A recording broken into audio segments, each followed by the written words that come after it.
Bien, donc la dernière fois, on avait vu comment le système des définitions des postulats mettait en place les prémices de ce qui concerne l'origine et la nature des affects.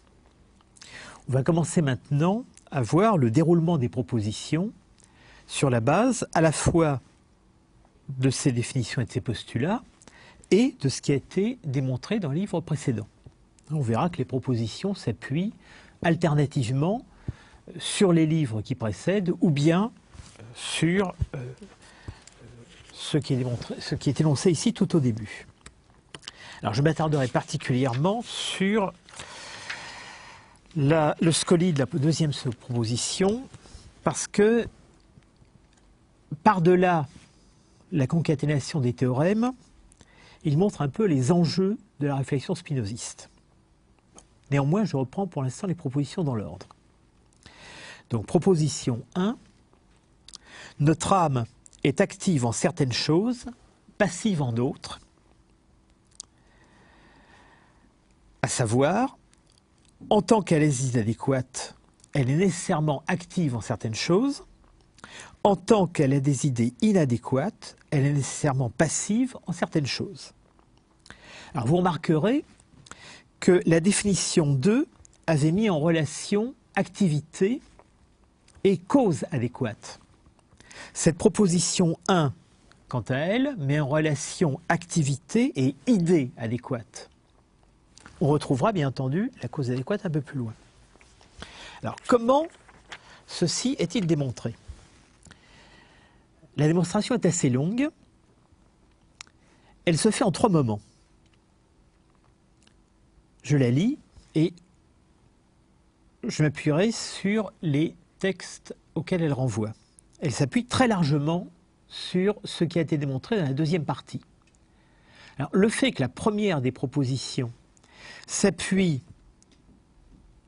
moins sur les définitions et les postulats qui précèdent que sur la deuxième partie, ça renvoie à cette espèce de coup de force du spinozisme qui consiste à identifier affect et idée. Autrement dit, ce qui a été dit dans la deuxième partie du côté de l'âme en tant que siège de la connaissance est le fondement de ce qui est dit dans la troisième en ce qui concerne l'âme en tant que siège des affects. Ou pour le dire autrement, on voit là concrètement l'unité de l'épistémologie et de la psychologie spinoziste, pour utiliser 2 termes que Spinoza n'emploie pas. Alors j'ai eu les démonstrations, pour le premier moment, dans la traduction à Pune, les idées d'une âme humaine quelconque sont les unes adéquates, les autres mutilées et confuses. Et cela, on est censé déjà le savoir. En effet, Spinoza renvoie au deuxième scoli de la proposition 40 de la seconde partie. Or, rappelez-vous, ce deuxième scoli de la proposition 40, c'était tout simplement l'énoncé des 3 genres de connaissances et leur exemplification par l'instance de la 4e proportionnelle. Sauf que, dans ce scoli, Spinoza disait « nous ». Il disait « nous avons 3 sortes de connaissances ». Et il dit « les idées d'une âme humaine quelconque ». C'est toujours intéressant de voir comment Spinoza modifie un énoncé en le citant. Parce que la référence chez Spinoza sert à la fois à appuyer un nouvel énoncé sur un ancien et en même temps à produire le nouvel énoncé en modifiant le regard qui était porté sur l'ancien.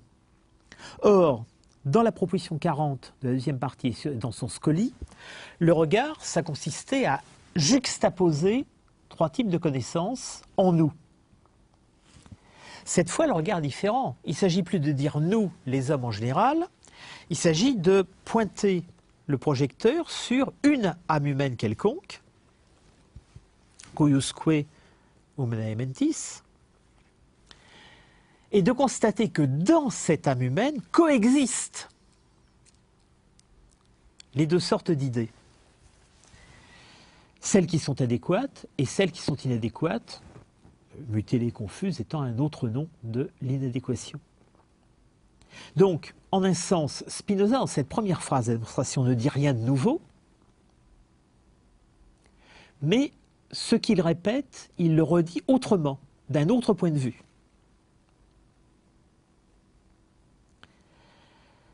Alors, il va aussitôt traduire une nouvelle fois la constatation qu'il a rappelée. Donc cette constatation, c'est la coexistence dans une âme humaine de deux sortes d'idées. Celles qui sont adéquates et celles qui sont inadéquates, c'est-à-dire mutiles ou confuses. Et il les traduit de façon suivante. Les idées qui sont adéquates dans l'âme de quelqu'un sont adéquates en Dieu en tant qu'il constitue l'essence de cette âme. Et celles qui sont inadéquates dans l'âme sont adéquates en Dieu, non en tant qu'il constitue seulement l'essence de cette âme, mais en tant qu'il contient aussi à la fois en lui les âmes d'autre chose. Voilà, au fond, là on a fini l'énoncé de ce premier moment de la démonstration. Alors, ces deux dernières affirmations, à propos des idées adéquates et à propos des idées inadéquates, elles renvoient toutes les deux au même texte de la deuxième partie, c'est-à-dire toutes les deux au corollaire de la proposition 11. La chose la plus intéressante dans cette transformation de la constatation de la coexistence d'idéquates et inadéquates en un énoncé sur Dieu, c'est que, évidemment, chez Dieu, toutes les idées sont adéquates. Donc la question qui se pose, c'est au fond, comment se fait-il que des idées qui sont toutes adéquates en Dieu donnent chez l'homme deux séries, l'une du côté de l'équation, l'autre du côté de l'inadéquation. Alors, pour le comprendre, il faut retourner dans la proposition 11 et dans son corollaire, et on se rend compte de quelque chose d'assez étonnant. C'est que la proposition 11, deuxième partie, et sa démonstration ne parle pas du tout de Dieu. C'est le corollaire qui introduit l'idée de Dieu.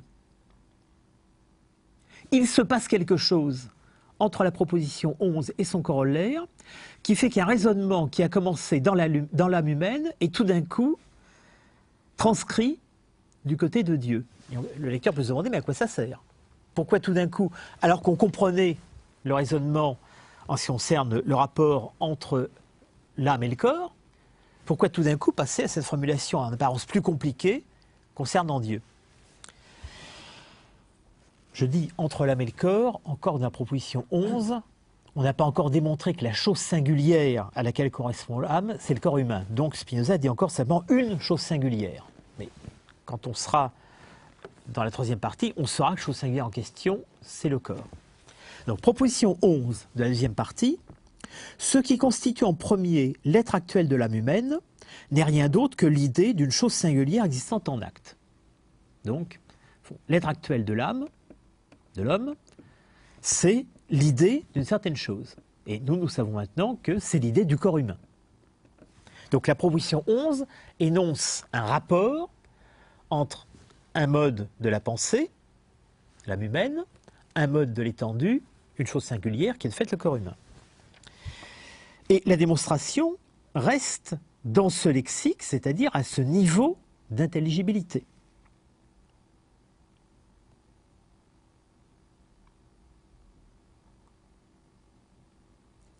Le corollaire de cette proposition, lui, se passe dans un autre registre d'intelligibilité, je viens de le dire, c'est-à-dire qu'on passe du côté de Dieu tout d'un coup. Et on y trouve effectivement ce sur quoi va s'appuyer la première proposition de l'éthique 3. Je lis ce corollaire. Il suit de là que l'âme humaine est une partie de l'entendement infini de Dieu.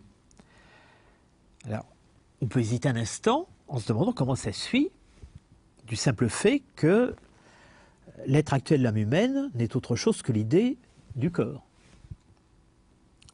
Disons le corollaire entier. Il suit de là que l'âme humaine est une partie de l'entendement infini de Dieu. Et conséquemment, quand nous disons que l'âme humaine perçoit telle ou telle chose, nous ne disons rien d'autre, sinon que Dieu, non en tant qu'il est infini, mais en tant qu'il s'explique par la nature de l'âme humaine, ou constitue l'essence de l'âme humaine, a telle ou telle idée. Et quand nous disons que Dieu a telle ou telle idée, non en tant seulement qu'il constitue la nature de l'âme humaine, mais en tant qu'il a, outre cette âme et conjointement à elle, l'idée d'une autre chose, alors nous disons que l'âme humaine perçoit une chose partiellement ou inadéquatement. Bon, quand on a lu ça, on voit bien en quoi ce corollaire, effectivement, prépare la démonstration de éthique 3.1. Ce qu'on voit moins, c'est en quoi ce corollaire a un rapport avec la proposition et la démonstration qui précède. Effectivement, ce qu'énonce ce corollaire, c'est qu'on peut considérer Dieu de trois façons. Dieu en tant qu'il est infini, Dieu en tant qu'il s'explique par une chose singulière qui est l'âme humaine, Dieu en tant qu'il s'explique par plusieurs choses à la fois, l'âme humaine et au moins une autre.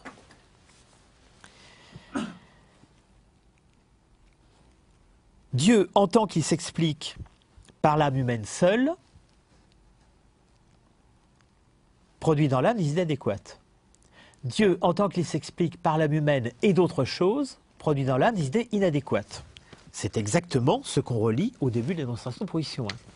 Mais la question est pourquoi ? Et pourquoi a-t-on besoin de passer par Dieu pour ça ?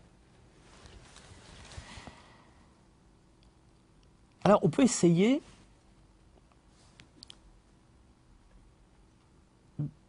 de comprendre le rapport entre ce corollaire et la proposition qui le précède, ce qui constitue en premier l'être actuel de l'âme humaine et rien d'autre que l'idée de chose singulière qui sont en acte, en se demandant ce que ça ajoute de passer par Dieu. Ben, il faut se souvenir de ce qu'était Dieu dans Éthique 1, et notamment dans les propositions centrales de Éthique 1. Dieu apparaissait comme le système des lois de la nature, plutôt que le principe du système des lois de la nature.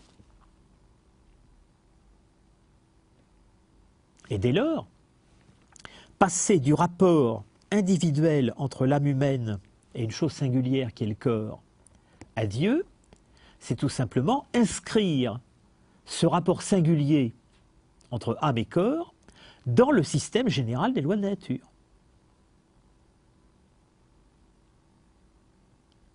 Ce qu'avait établi la première partie de l'éthique, c'est que l'ensemble de l'univers est un système de lois unique. Bien entendu, ce système de lois se spécifie suivant les régions et suivant les objets auxquels il s'applique.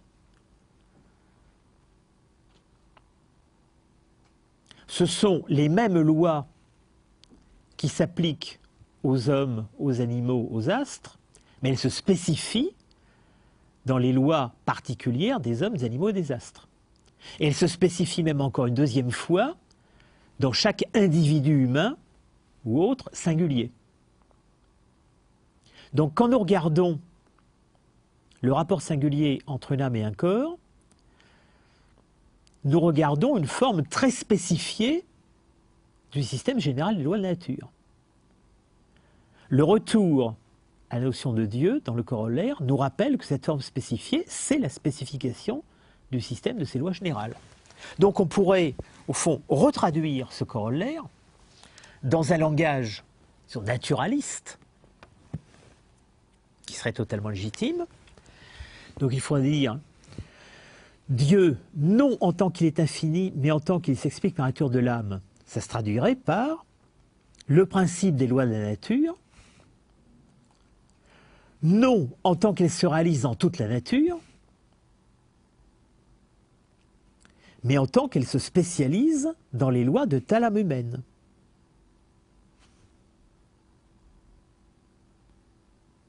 C'est-à-dire,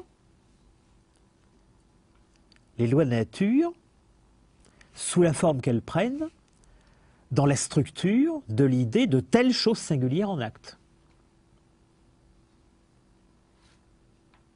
Dans la structure de l'idée correspondant à tel corps. À la fois, ces lois sont une et les mêmes pour toute la nature, et elles se spécifient particulièrement dans ce rapport singulier entre l'âme et un corps.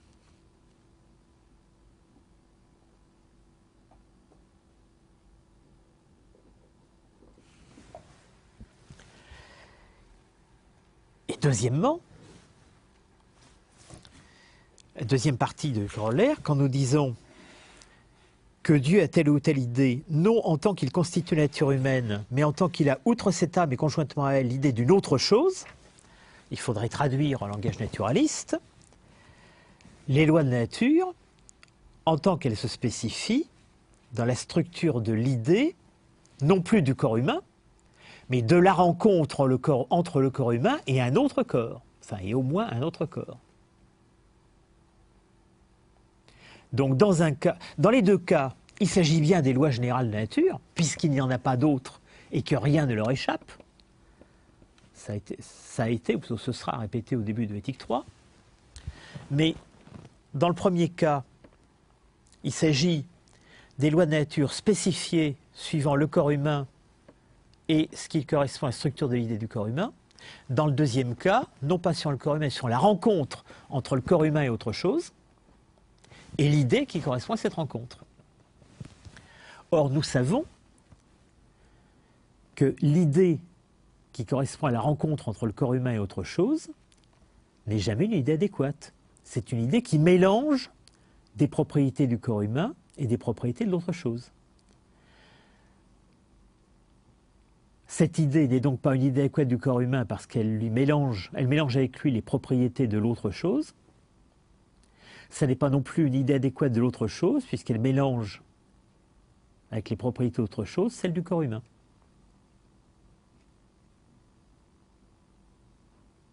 Donc ce sont bien néanmoins les lois universelles de nature,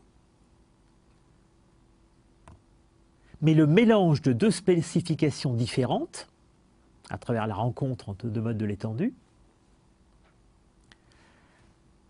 produit une idée confuse ou mutilée.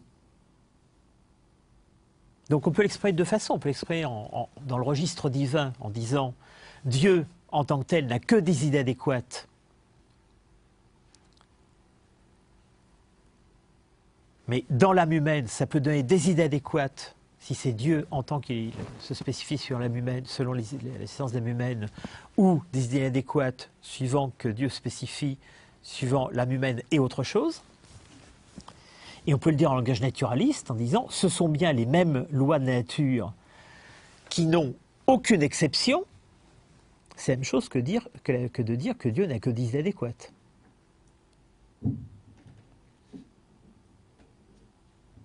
Mais quand ces lois de nature sont saisies à travers une rencontre de deux spécifications différentes, l'idée qui leur correspond est nécessairement confuse et mutilée.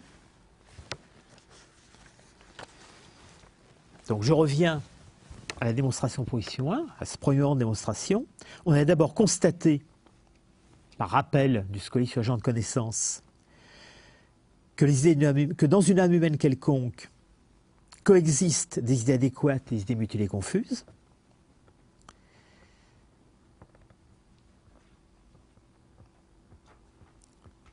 Et on a expliqué que bien que en Dieu toutes les idées soient adéquates,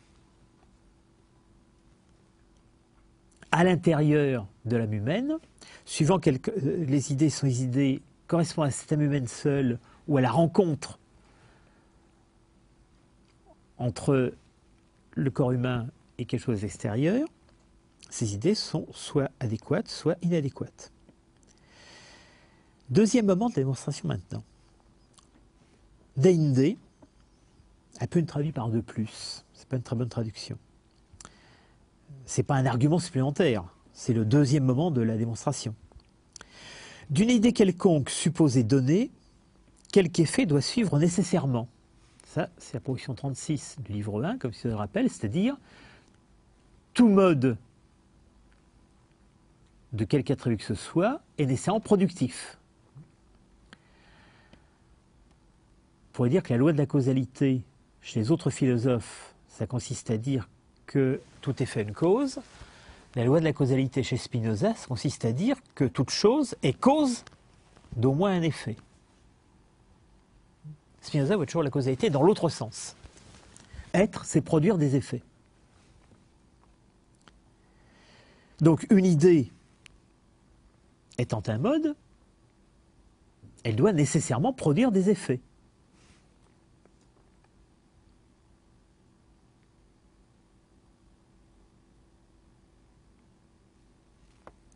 Donc, d'une idée quelconque supposée donnée, quelque effet doit suivre nécessairement, et de cet effet, Dieu est cause adéquate, non en tant qu'il est infini, toujours, mais en tant qu'on le considère comme affecté de l'idée supposée donnée.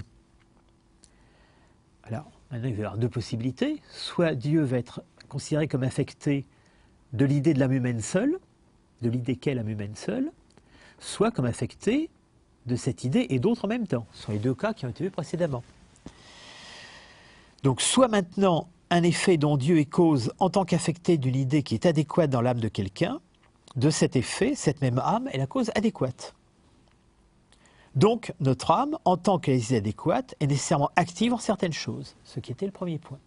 Donc, en tant que l'âme a des idées adéquates, elle est cause adéquate d'un certain nombre d'effets.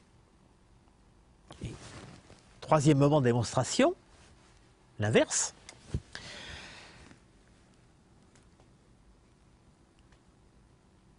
Deinde de nouveau. Pour tout ce qui suit nécessairement d'une idée qui est adéquate en Dieu, non en tant qu'il est en lui l'âme d'un certain homme seulement, mais en même temps qu'elle les âmes d'autre chose, donc c'est le deuxième cas. C'est le cas où en fait l'âme a l'idée d'une rencontre entre son corps et un objet extérieur, eh bien, elle a des idées confuses.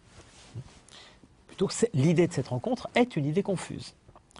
Donc, pour tout ce qui suit nécessairement d'une idée qui est adéquate en Dieu, non en tant qu'il est en lui l'âme d'un certain homme seulement, mais en même temps qu'elle les âmes d'autre chose, l'âme de cet homme n'en est pas la cause adéquate, mais seulement partielle. Par suite, et là on renvoie à la définition 2, l'âme en tant qu'elle est idée inadéquate est passive nécessairement à certaines choses, ce qui était le second point.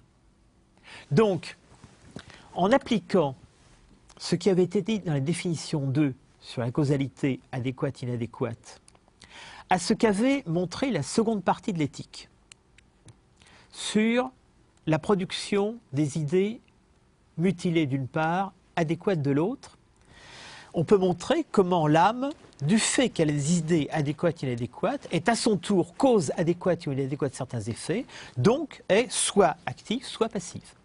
Autrement dit, les actions et les passions de l'âme sont produites par l'adéquation ou l'inadéquation de ces idées. Alors on pourra en déduire qu'on est ici dans le cas d'une philosophie parfaitement intellectualiste, qui ne laisse pas de place à l'être propre de la passion. Et en un sens, c'est vrai, la passion est quelque chose de négatif pour Spinoza. Mais on verra qu'en réalité, c'est nettement plus compliqué. Corollaire, il suit de là que l'âme est soumise à d'autant plus de passions qu'elle a plus d'idées inadéquates, et au contraire est active d'autant plus qu'elle a d'idées adéquates. En quoi consiste ce corollaire? Il consiste à énoncer sur un mode de proportionnalité ce qui était énoncé dans la démonstration et dans la proposition sur un mode d'opposition ou de juxtaposition. Au lieu de dire il y a des idées adéquates et des idées inadéquates, on dit maintenant il y a d'autant plus de l'une et d'autant plus de l'autre.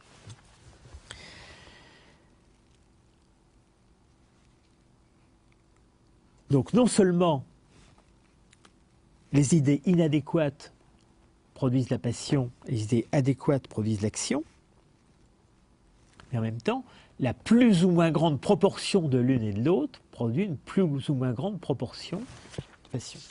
On peut remarquer que la proposition 1 et son corollaire introduisent toutes deux une forme d'expression qui est très courante chez Spinoza et qui devient de plus en plus courante dans les dernières parties de l'éthique.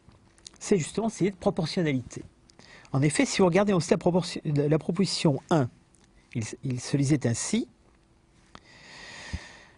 Mens nostra quaedam agit quaedam vero patitur, donc notre âme est active en certaines choses et passive en d'autres. Nempe, à savoir, quatenus adequatas habet ideas et atenus quaedam necessario agit. En tant qu'elle a des idées adéquates, eh bien, en tant que cela, elle est nécessairement active. Donc le quatenus et atenus, en tant que cela, indique bien un rapport de proportion entre deux choses. Et même chose naturellement pour les idées adéquates. Quatenus ideat habet inadequatas et atenus necessario quaedam patitur. Et on retrouve dans le corollaire une autre forme de proportionnalité, et au pluribus passionibus, elle a d'autant plus de passion Quo plures ideas inadequatas habet, qu'elle a plus d'idées inadéquates. Donc, on voit Spinoza passer, au fond, d'une épistémologie de la juxtaposition à une psychologie de la proportionnalité.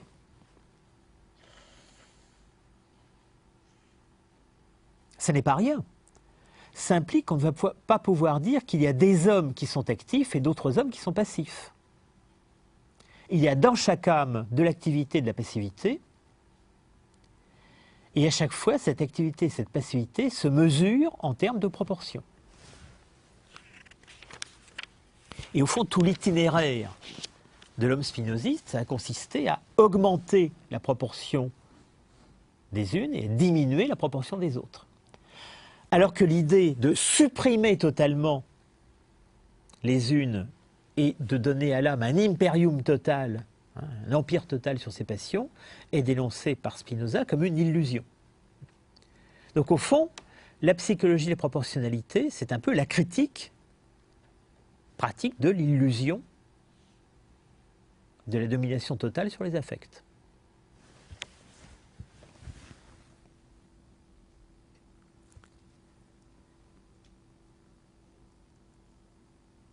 Je passe maintenant à la proposition 2. Alors, la caractéristique de la proposition 2, c'est qu'elle vient de cette façon être démontrée 3 fois. En fait, il va y avoir une démonstration intitulée démonstration et 2 autres démonstrations au début du Scoli. L'une explicitée, l'autre largement implicite. Et ce qu'il faut remarquer, c'est qu'en fait, il n'est pas du tout sûr que ces 3 démonstrations démontrent véritablement la même chose. Autrement dit, peut-être la proposition 2 peut-elle avoir plusieurs énoncés. Non seulement celui qui se trouve au début de la séquence, mais peut-être 2 autres légèrement différents. Et il faudra s'interroger sur leur statut les uns à l'égard des autres. Donc, proposition 2, je lis d'abord ce qui est au sens son énoncé officiel. Ni le corps ne peut déterminer l'âme à penser, ni l'âme ne peut déterminer le corps au mouvement ou au repos, ou à quelque autre manière d'être que ce soit, s'il en est quelque autre. L'énoncé est très clair. Le corps n'a pas d'effet sur l'âme n'a pas d'effet sur le corps. L'âme pense, le corps se meut ou est en repos. Le corps n'a pas d'effet sur la pensée de l'âme n'a pas d'effet sur le repos et le mouvement du corps. Donc ce que la proposition énonce, c'est au fond une négation. Il n'y a pas d'interaction entre l'âme et le corps.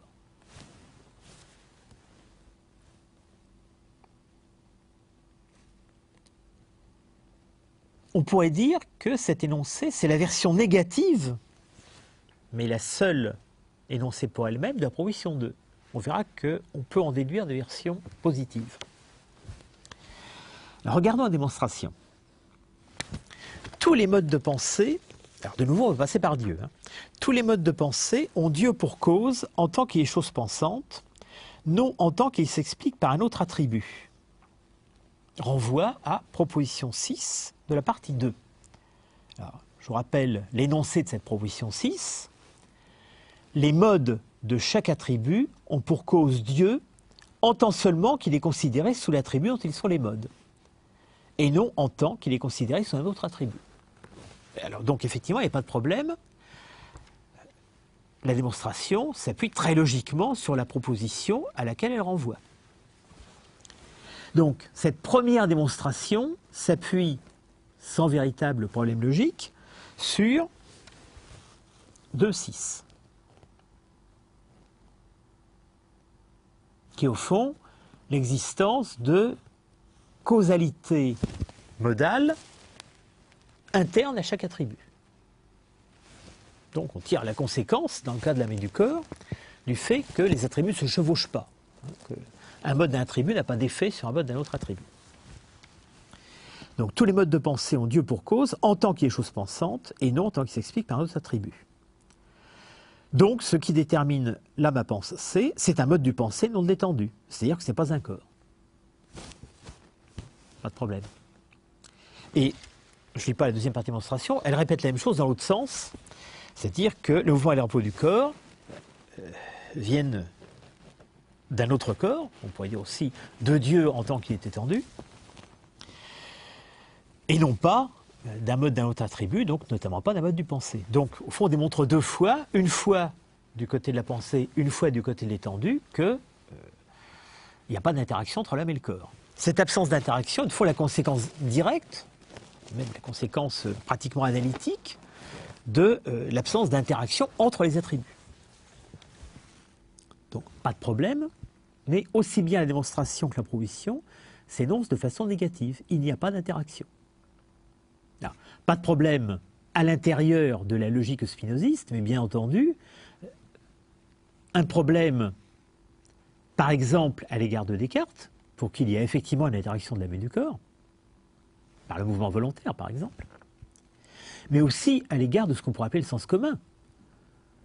Parce que, Spinoza va le rappeler un peu plus loin dans le Scoli, chacun a bien l'impression que s'il veut lever le bras, il lève le bras.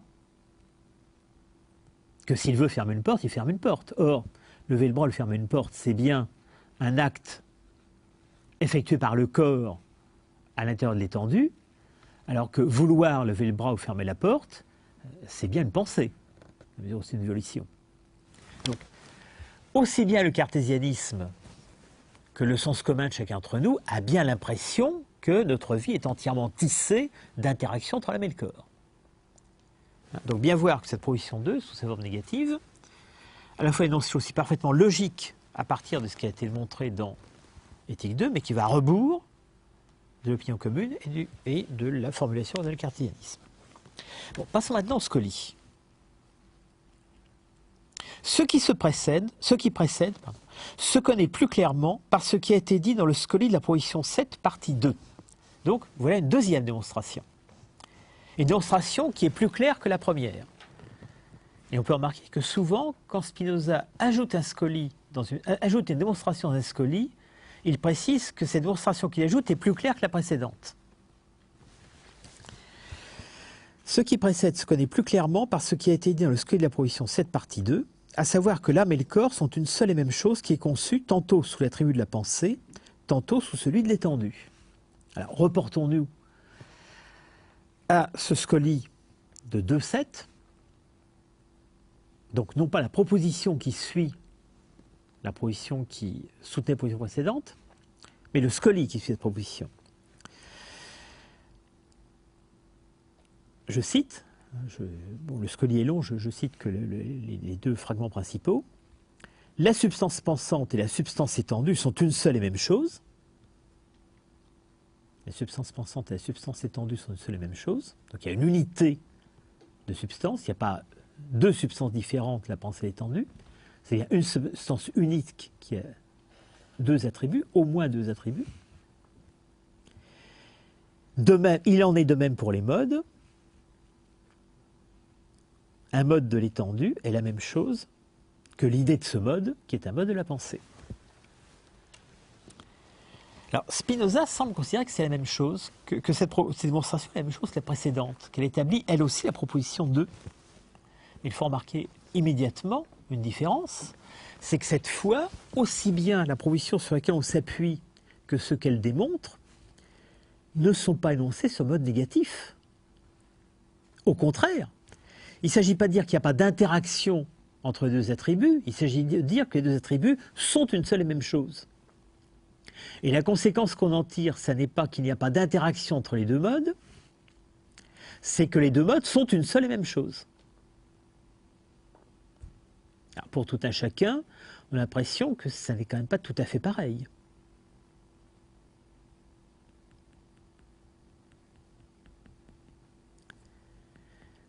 Dire A n'a pas d'interaction avec B n'est pas tout à fait identique avec dire A, c'est la même chose que B.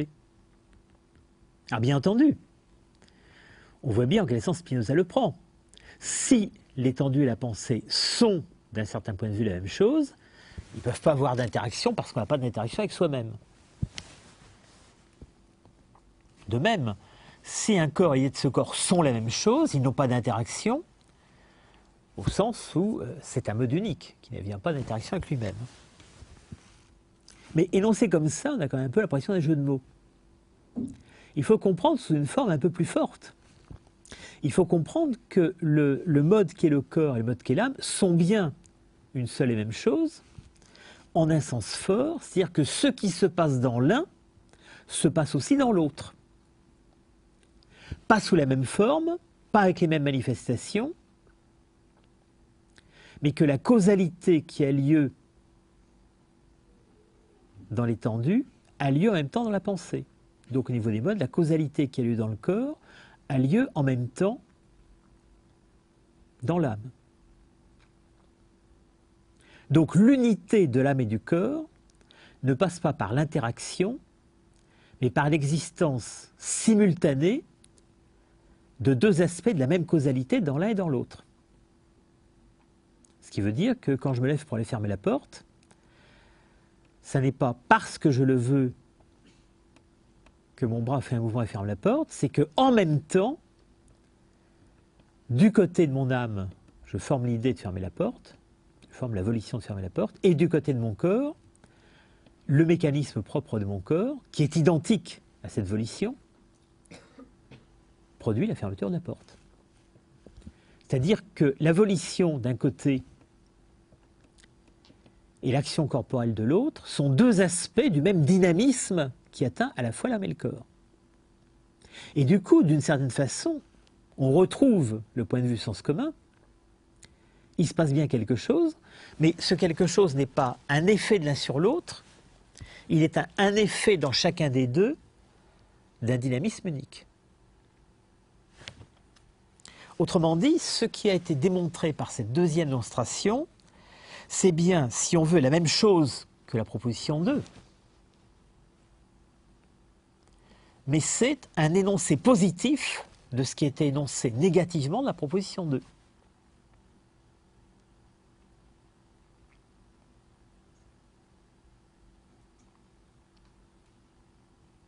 Là où la proposition 2, telle qu'elle était énoncée au début, disait « il n'y a pas de détermination de l'un par l'autre », cette proposition 2 bis dit « l'un et l'autre sont déterminés ensemble ».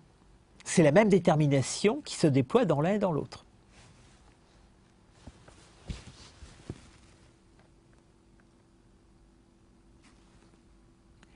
Ça n'est pas parce que je suis en colère que je rougis ou que je pâlis. C'est le même mouvement qui se passe dans mon âme et dans mon corps qui me met en colère du côté de l'affect, de l'âme, et qui fait rougir et pâlir mon corps.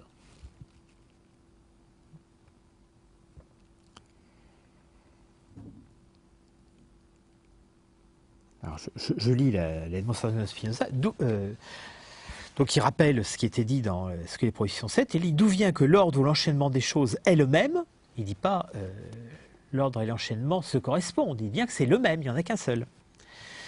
Que la nature soit conçue sous tel attribut ou sous tel autre, et conséquemment que l'ordre des actions et des passions de notre corps concorde par nature avec l'ordre des actions et des passions de l'âme. Alors c'est important, ça veut dire que ce qui est action dans le corps est action dans l'âme, que ce qui est passion dans le corps est passion dans l'âme. Il n'y a pas l'espèce de chiasme cartésien qui fait que ce qui est action dans l'un est passion dans l'autre, réciproquement. Ici au contraire, ce qui est action dans l'un est action aussi dans l'autre. Ce qui est passion dans l'un est passion aussi dans l'autre.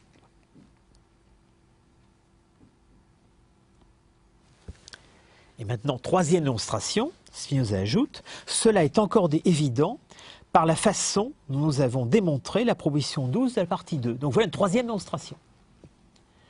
Cette troisième démonstration, Spinoza ne la développe pas, il se contente de la signaler de façon implicite.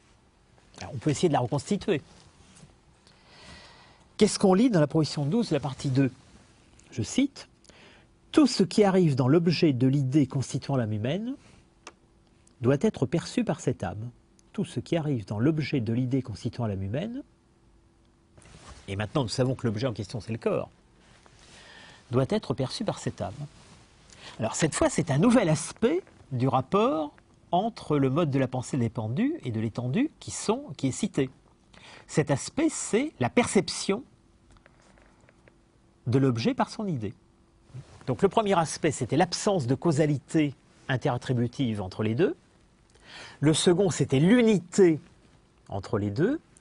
Et le troisième, c'est quelque chose de tout à fait particulier, qui est la perception de l'un par l'autre. Donc il se passe bien quelque chose entre les deux attributs. mais quelque chose qui n'est pas de l'ordre de la causalité. Quelque chose qui fait que l'un est l'idée et l'autre l'idéa. Et ça, c'est quelque chose qui n'est pas du tout caractéristique de tous les rapports interattributifs. Il est caractéristique apparemment du seul rapport interattributif que nous connaissons, à savoir celui entre pensée étendue, et il tient à la caractéristique tout à fait particulière de la pensée, qui est sa caractéristique représentative. La pensée représente ce qui se passe dans l'étendue. Et elle représente d'ailleurs aussi ce qui se passe dans les autres attributs, mais par des idées que nous n'avons pas. Donc, cette troisième démonstration que Spinoza ne développe pas s'appuie sur le caractère représentatif de l'idée.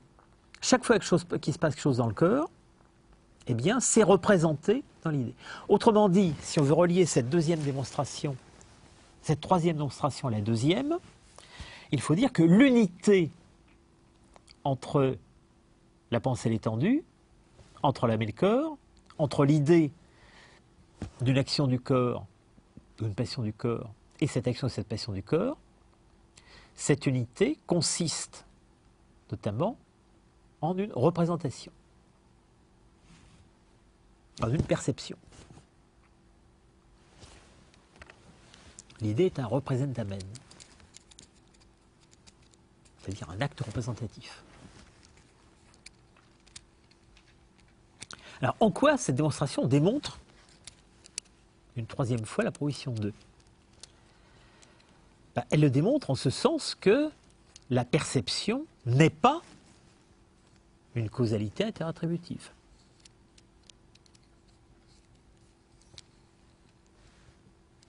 Au fond, on peut dire que les trois démonstrations ont produit trois versions de la proposition 2 et que ces trois versions gagnent de plus en plus en précision. La première version, celle qui était énoncée, était purement négative. Il n'y a pas de rapport de causalité. La seconde, celle que vous pouvez tirer du début du Scoli, était positive. Il y a une unité. On ne sait pas en quoi consiste cette unité. Et la troisième spécifie cette unité. Cette unité, c'est la perception de l'un par l'autre. C'est-à-dire que ce qui se passe dans l'individu humain se passe à la fois dans le corps et dans l'âme, mais cet à la fois se dit dans l'âme en termes de perception.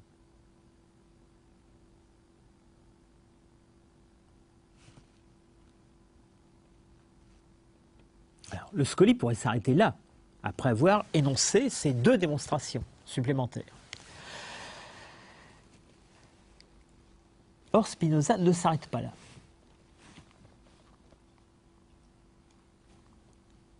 Il va maintenant entreprendre une toute autre démarche qui n'est plus d'ordre démonstratif, qui ne consiste plus à ajouter des démonstrations, mais qui va entreprendre de confronter les énoncés explicites ou implicites qui précèdent avec une autre instance qui est l'expérience. En effet, je disais tout à l'heure que cette idée qu'il n'y a pas d'interaction entre l'âme et le corps, ça semble aller contre le sens commun. On pourrait dire que ça semble aller contre l'expérience. Donc Spinoza va imaginer un objecteur qui lui dit « mais l'expérience montre le contraire de ce que vous dites. Je sais bien que je peux mouvoir mon corps comme je veux, je sais bien que je suis maître de mon corps, je sais bien que je peux parler, bouger, etc., etc. Que je peux faire tout ça selon ma volonté. » Autrement dit, Spinoza se voit opposer l'expérience.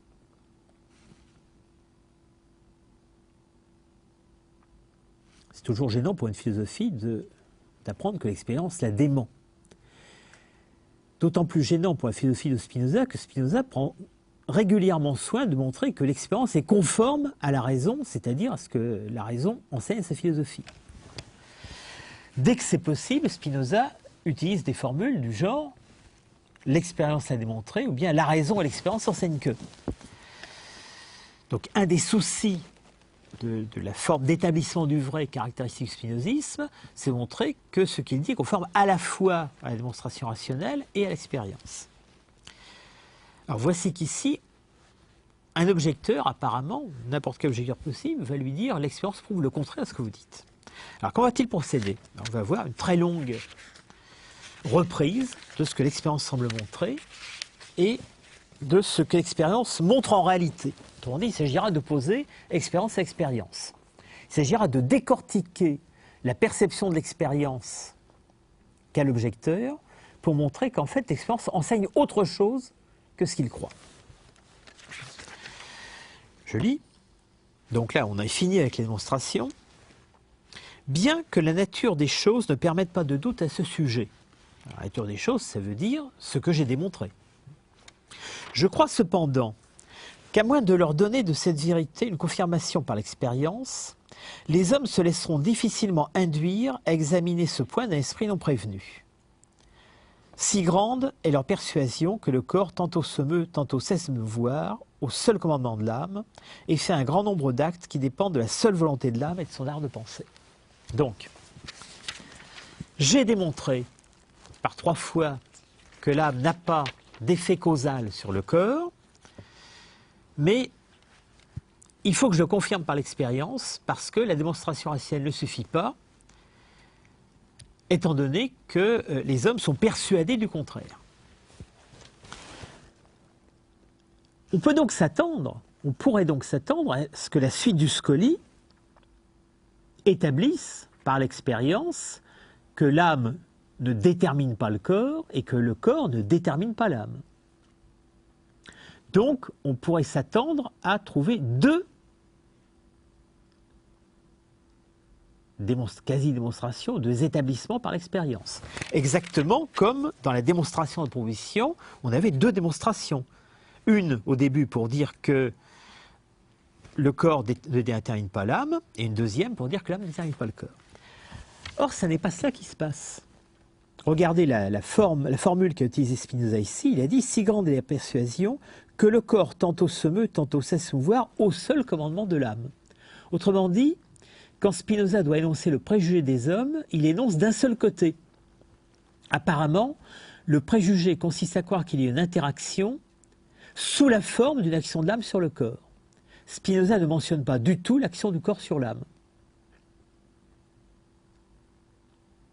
Tout se passe donc comme si le préjugé, tel que Spinoza le prend en vue, était unilatéral. Donc comme si le préjugé pensait que l'âme peut dominer le corps et n'envisageait pas un moment que le corps domine l'âme.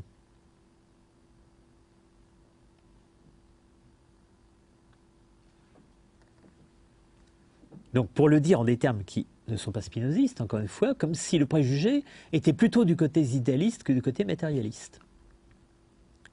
Ah, bien entendu, si on voulait être complet, on devrait dire Spinoza n'est ni spiritualiste ni matérialiste, il ne pense ni que l'âme domine le corps, ni que le corps domine l'âme, puisqu'il pense qu'il n'y a pas d'interaction, qu'il y a une unité entre les deux, etc., etc.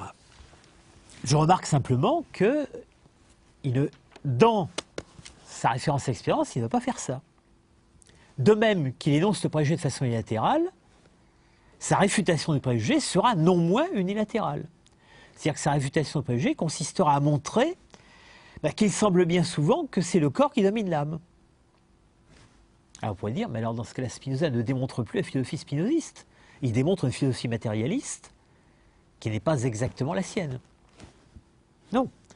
Il utilise des arguments d'expérience qui semblaient dans le sens du matérialisme, tout simplement parce que le préjugé, lui, va dans le sens inverse. Le préjugé allant dans le sens l'âme domine le corps, eh bien, tout argument semble montrer que l'âme ne domine pas le corps, donc que le corps domine l'âme, est un bon argument.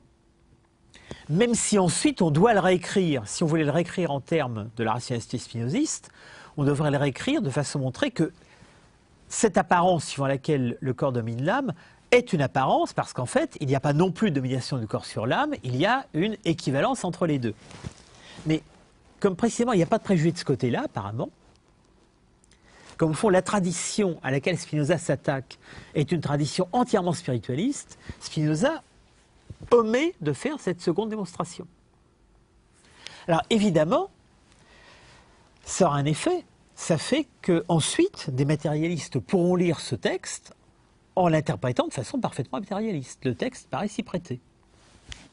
Et on pourrait même dire qu'après tout, du point de vue de la position de Spinoza dans l'histoire de la philosophie, certes, il n'est pas matérialiste en principe, puisqu'il tient la balance égale entre les deux arguments, mais il l'est de fait dans la mesure où sa balance égale est dirigée contre une tradition spiritualiste.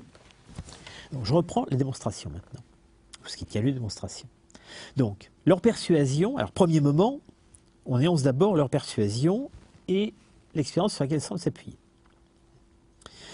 Si grande est leur persuasion que le corps tantôt se meut, tantôt cesse de se mouvoir, au seul commandement de l'âme, et fait un grand nombre d'actes qui dépendent de la seule volonté de l'âme et de son art de penser. Donc, l'âme pense, veut, décide, et le corps se met en mouvement ou cesse ses mouvements en fonction de cela. Personne, il est vrai, n'a jusqu'à présent déterminé ce que peut le corps, c'est-à-dire l'expérience n'enseigne à personne jusqu'à présent ce que, par les seules lois de la nature, considérées en tant seulement corporelles, donc à l'intérieur seulement de l'attribut étendu, le corps peut faire, et ce qu'il ne peut pas faire sans être déterminé par l'âme.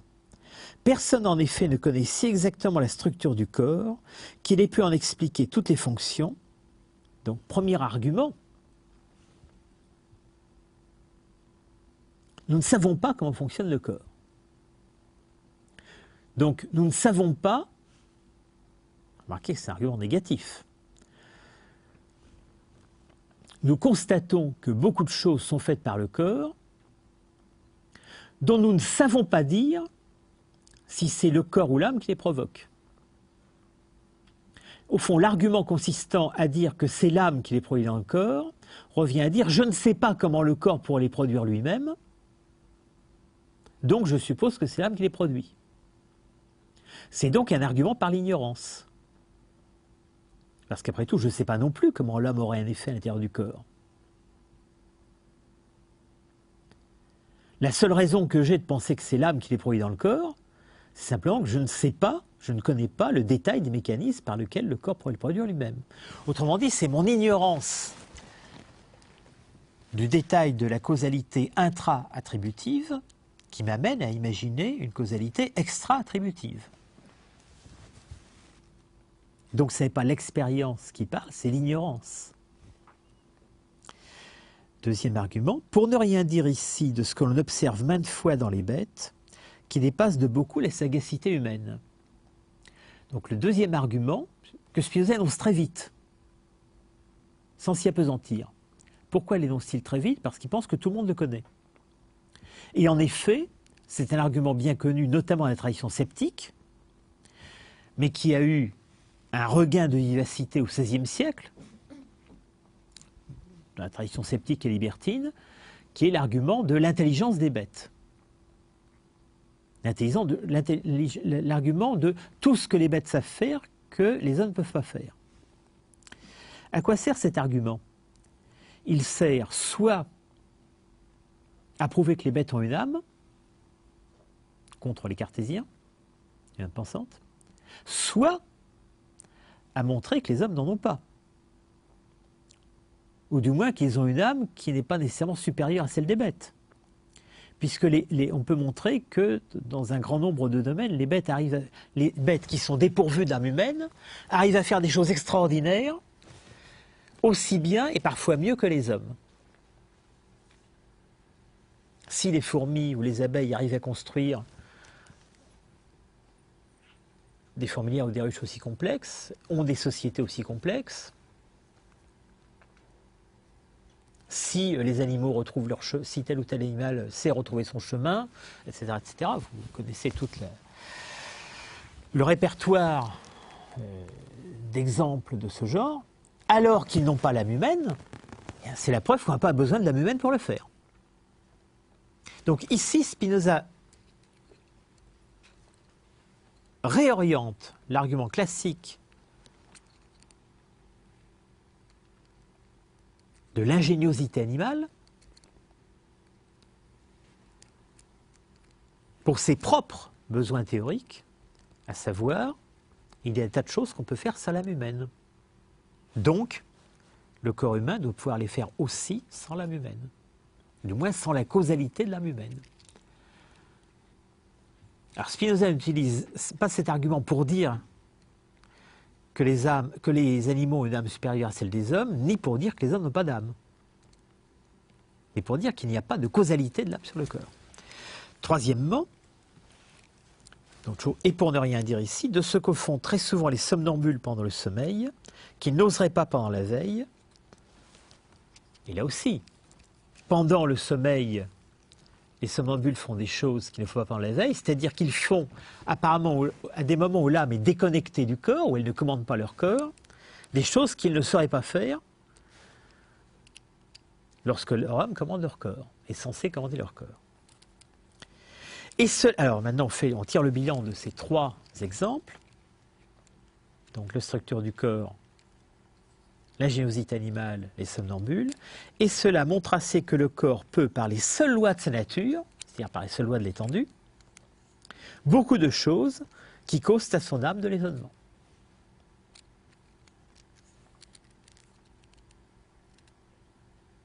Alors maintenant, mettons-nous un instant du côté de ceux qui disent qu'il y a une causalité entre les attributs. Donc du côté de ceux qui disent que l'âme est capable d'imprimer au corps un mouvement. Alors, nul ne sait,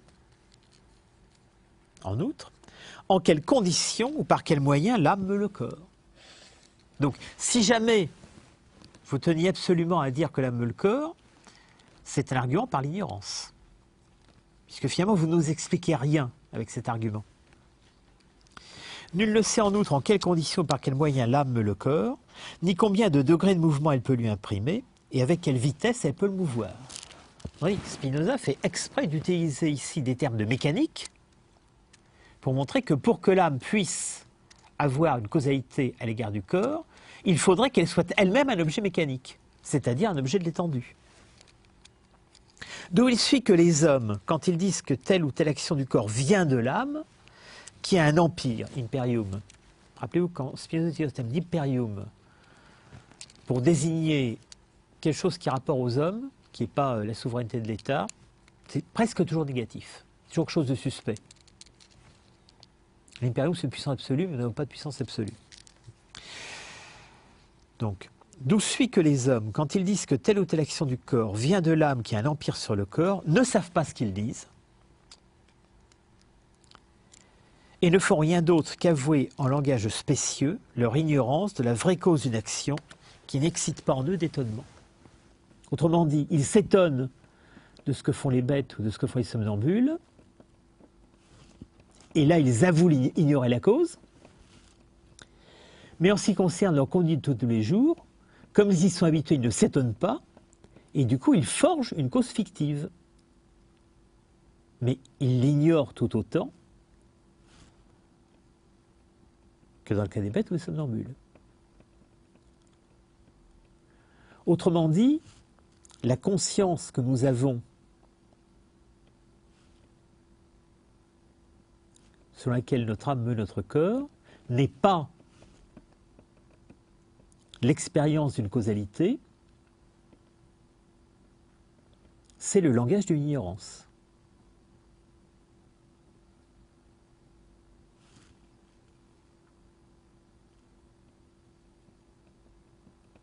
Maintenant, deuxième moment du raisonnement, l'objecteur franchit un échelon supplémentaire. L'objecteur accepte la première réfutation et il semble dire, d'accord, on ne sait pas par quel moyen l'âme meut le corps. Mais pour Spinoza, ce serait ça qui serait l'explication. Si vraiment l'âme humaine pouvait voir le corps, on devrait pouvoir dire comment elle le fait. Alors l'objecteur dit, d'accord, on ne le sait pas, mais néanmoins, il y a au moins une chose qui est sûre, c'est que quand l'âme ne pense pas, le corps est inerte. Donc, c'est une preuve par la négation.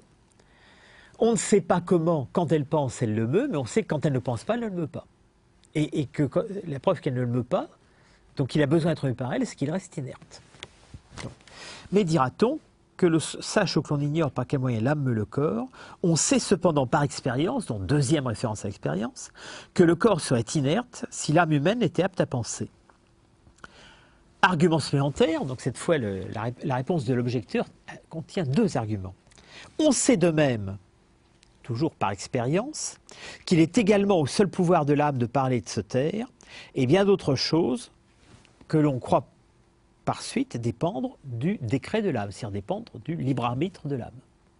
Donc l'objecteur dit ici deux choses. Un, quand l'âme cesse de penser, le corps reste inerte.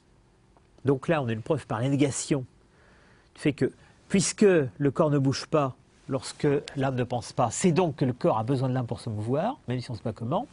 Et deuxièmement, pour parler, pour se taire et pour bien d'autres choses, qui sont des actions corporelles, j'ai l'expérience que l'âme dirige ses actions ou peut s'en abstenir, même si là aussi je ne sais pas dire comment elle le fait. Réponse de Spinoza. Alors il va répondre séparément aux deux arguments. Donc, quant au premier argument, je demande à ceux qui invoquent l'expérience s'ils n'enseignent pas aussi que si de son côté le corps est inerte, l'âme est en même temps privée d'aptitude à penser. Alors, remarquez qu'ici l'argument semble bien opposer une objection, une contre-objection matérialiste à une objection idéaliste. On a presque l'impression de lire du Lucrèce. D'ailleurs, c'est du Lucrèce. Dire que lorsque le corps est incapable de faire quelque chose, alors l'âme en est empêchée,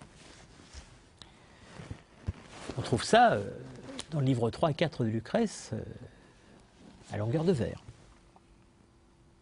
C'est-à-dire que Spinoza a l'air, en un sens, d'accepter l'idée qu'il y a une sorte d'interaction négative de l'âme sur le corps, mais dire mais il y a également une interaction tout aussi négative du corps sur l'âme. D'accord, quand l'âme ne pense plus, le corps est inerte, mais quand le corps est empêché pour telle ou telle raison, l'âme ne pense plus. Quand le corps est en repos dans le sommeil, l'âme en effet reste endormie avec lui et n'a pas le pouvoir de penser comme pendant la veille. Tous savent aussi par expérience à ce que je crois, et remarquez qu'ici il ne raisonne pas, il oppose expérience à expérience, tous savent aussi par expérience à ce que je crois, que l'âme n'est pas toujours également apte à penser sur un même objet, et qu'en proportion de l'aptitude du corps à se prêter au réveil de l'image de tel ou tel objet, l'âme est aussi plus apte à considérer tel ou tel objet.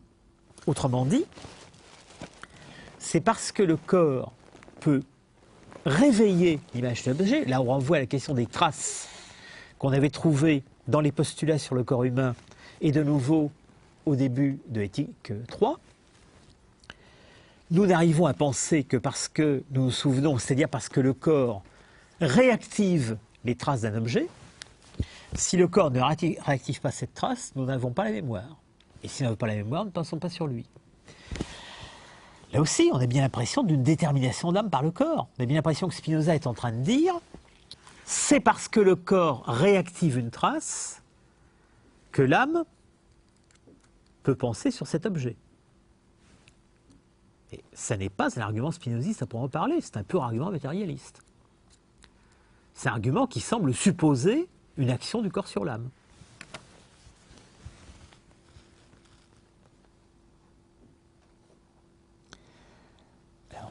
Spinoza imagine maintenant une sorte de sophistication du premier argument. Dira-t-on qu'il est impossible de tirer des seules lois de la nature, considérées seulement en tant que corporelles, les causes des édifices, des peintures et des choses de cette sorte qui se font par le seul art de l'homme. Donc là, l'objecteur semble dire non seulement je sais bien que je peux, que mon corps ne peut agir si mon âme est inerte, mais en outre, il y a des choses que fait mon corps, à savoir l'art, la fabrication, l'artifice, qui ne peuvent pas avoir lieu si l'âme ne met pas cet artifice en route. Donc au fond, quand je regarde des artifices ou des peintures, etc., je ne peux pas douter que l'âme dirige le corps. Parce que c'est trop difficile pour le corps de faire ça tout seul. Et que le corps humain, s'il n'était déterminé qu'on est par l'âme, n'aurait pas le pouvoir d'édifier un temple. Réponse de Spinoza à cet argument 1 bis. J'ai déjà montré qu'on ne sait pas ce que peut le corps. ou ce qui peut se tirer de la seule considération de sa nature propre. Et que très souvent, l'expérience oblige à le reconnaître, les seules lois de la nature peuvent faire ce qu'on n'eût jamais cru possible sans la direction de l'âme. Et il redonne les deux arguments précédents. Telles sont les actions des somnambules pendant le sommeil, qui les étonnent eux-mêmes quand ils sont éveillés. Je choisis à cet exemple la structure même du corps humain, qui surpasse de bien loin en artifice tout ce que l'art humain peut bâtir, pour ne rien dire ici ce que j'ai montré plus haut, que de la nature, considérée sous un attribut quelconque, suivent une infinité de choses. Autrement dit, si l'argument de l'objecteur c'est très difficile de faire une peinture ou un palais, la réponse de Spinoza, la contre-objection de Spinoza, c'est très difficile de faire un corps humain. Et pourtant, vous ne niez pas que le corps humain, ça n'est pas l'âme qui l'a construit. C'est bien produit par les lois de nature biologique, qui sont une spécification des lois de l'étendue. Donc, si les lois de nature biologique ont pu produire un objet aussi complexe que le corps humain, pourquoi ne peuvent-elles pas produire des objets aussi complexes qu'un tableau, un palais, etc., etc. Ce qui revient à dire que pour Spinoza, au sens strict, il n'y a pas d'artifice. Le monde ne se distingue pas entre objets naturels et objets artificiels. Les objets artificiels sont aussi des objets naturels. Ce sont des objets naturels construits par notre corps.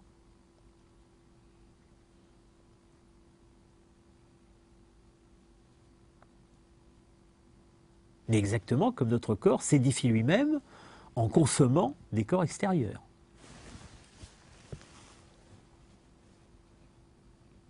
Donc, de la nature considérée sous un attribut quelconque suivent une infinité de choses, tout ce que nous savons que nous ne faut pas attribuer à l'action de l'âme, et aussi apparemment ce que naïvement nous attribuons à l'action de l'âme et qui est moins compliqué que ce que nous ne lui attribuons pas. Donc on est bien là dans un raisonnement a fortiori. Nous sommes obligés d'avouer que des choses très complexes sont faites par le corps sans l'âme, ou sont faites par la nature corporelle sans l'âme. Donc, le fait que j'énumère un certain nombre de choses qui me semblent très complexes et j'attribue à l'âme n'est pas un argument suffisant. Tant que je ne démontre pas, tant que je ne peux pas démontrer comment l'âme les fabriquerait. Leur seule complexité ne suffit pas à démontrer qu'on a besoin de l'âme pour les fabriquer. Revenons maintenant au second argument, celui qui disait « je sais bien que je suis capable de me taire quand je veux et de faire des tas de choses quand je peux ». Donc ça, c'est censé être démontré aussi par l'expérience, être montré aussi par l'expérience. Alors pour ce qui est maintenant du second argument, certes, les affaires des hommes seraient en bien meilleur point s'il était également au pouvoir des hommes de se taire et de parler. Autrement dit, si j'étais capable de garder ma langue chaque fois que ça m'est utile, ce serait effectivement très bien. Mais précisément, l'expérience prouve que je n'en suis pas capable. Donc, la prétendue preuve par l'expérience du pouvoir de l'âme sur le corps, à savoir je suis capable de me taire quand ça m'est utile, est en fait une preuve de contraire, puisqu'on voit très souvent des hommes parler quand il ferait mieux de se taire. L'expérience l'a montré surabondamment, rien n'est moins au pouvoir des hommes que de tenir leur langue. Et il n'est rien qu'ils puissent moins faire que de gouverner leurs appétits. Autrement dit, la prétendue expérience selon laquelle je peux me taire quand ça m'est utile, je peux gouverner mes désirs quand je le décide, est non pas une expérience, mais simplement le langage, alors non plus d'une ignorance comme précédemment, mais d'une forfanterie. C'est que je prends ce que je devrais faire pour ce que je fais réellement. Bien sûr, il serait utile aux hommes de savoir se taire, bien sûr, il serait utile de gouverner ses désirs, mais dans la réalité, ce n'est pas ça qui se passe. Donc prétendre que l'expérience l'enseigne, c'est prendre une illusion pour l'expérience.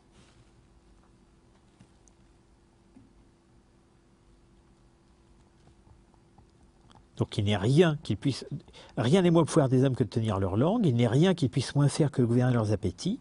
Et c'est pourquoi la plupart croient que notre liberté d'action existe seulement à l'égard des choses où nous tendons légèrement, parce que l'appétit peut en être aisément contraint par le souvenir de quelque autre chose fréquemment rappelée. Autrement dit, la plupart des hommes ne sont pas assez stupides pour croire qu'ils sont totalement maîtres de leurs paroles et de leurs actions. Ils ont bien remarqué que souvent ils parlent à tort et à travers, et que leurs désirs l'emportent sur leur raison. Mais du coup, ils en déduisent que, eh bien, dans certains cas, la passion est trop forte, mais dans d'autres cas, quand nous tendons légèrement, c'est-à-dire quand le désir, la passion sont faibles, eh bien nous pouvons dominer cette passion par la raison. Et ou bien nous pouvons opposer à cette passion quelque chose d'autre. Donc la plupart des hommes croient que nous ne sommes pas libres face à une affection vive, mais que nous sommes libres face à une affection faible. À vrai dire, dit Spinoza, il s'agit là d'une concession qu'ils font à l'expérience. C'est-à-dire, s'ils n'avaient pas souvent été démentis dans leur illusion par la force de leur désir, ils croiraient même qu'ils sont totalement libres. Donc quand ils disent qu'ils sont partiellement libres, ils veulent dire par là, je préférerais être totalement libre, mais l'expérience m'a maintes fois démenti, donc je fais marche arrière, je dis que je suis partiellement libre. S'ils ne savaient d'expérience cependant que maintes fois nous regrettons nos actions et que souvent, quand nous sommes dominés par des affects contraires, nous voyons le meilleur et faisons le pire, rien ne les empêcherait de croire que toutes nos actions sont libres. La preuve, c'est que ceux qui ne sont pas capables de faire ce raisonnement minimal croient que toutes leurs actions sont libres, même quand la passion est plus forte. Il va donner des exemples. C'est ainsi qu'un petit enfant qui se précipite sur la mamelle de sa mère de la nourrice croit désirer librement le lait. C'est ainsi qu'un jeune garçon en colère croit vouloir librement la vengeance. Et c'est ainsi qu'un peureux croit qu'il a délibéré de prendre la fuite, alors qu'en fait, il a pris la fuite avant d'avoir délibéré. Autrement dit, dans ces trois cas, il est clair pour autrui que je ne suis pas libre, mais moi, je ne le sais pas. Je suis victime de mon illusion. C'est-à-dire, dans l'instant même où je montre mon absence de liberté, dans l'instant même où je montre que je suis dominé par une loi externe, je reproduis pour moi-même l'illusion de cette liberté sous forme de pseudo-expérience. Alors, bien entendu, tout cela est très visible avec des actions comme le réflexe de la lactation, le réflexe de l'enfant coléreux ou le réflexe de la fuite. Mais c'est vrai aussi pour quelque chose qui est peut-être un peu plus subtil que des actions, et qui est la parole. Puisque la première illusion du libre arbitre, c'est la liberté qu'on a de parler ou de se taire.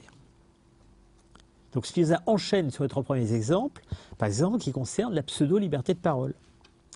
Un homme en état d'ébriété, lui aussi, croit dire par un libre décret de l'âme ce que, sorti de cet état, il voudrait avoir tu.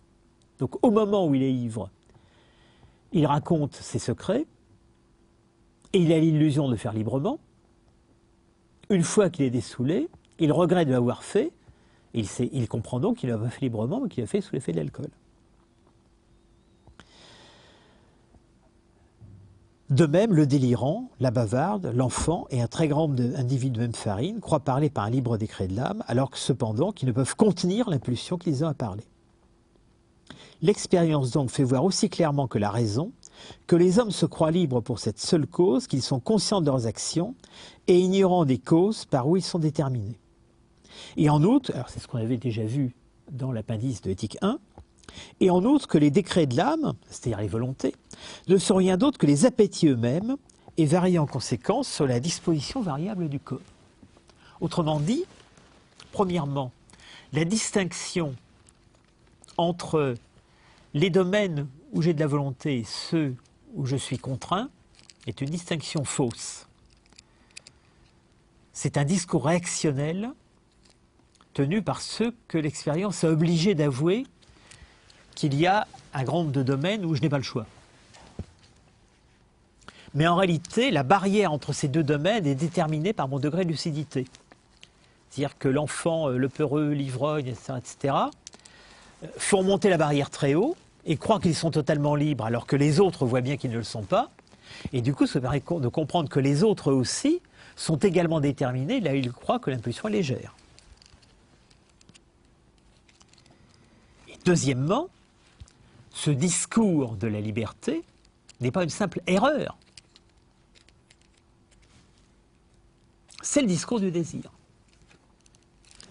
C'est-à-dire que c'est la rationalisation par laquelle le désir se masque à lui-même sa propre efficace.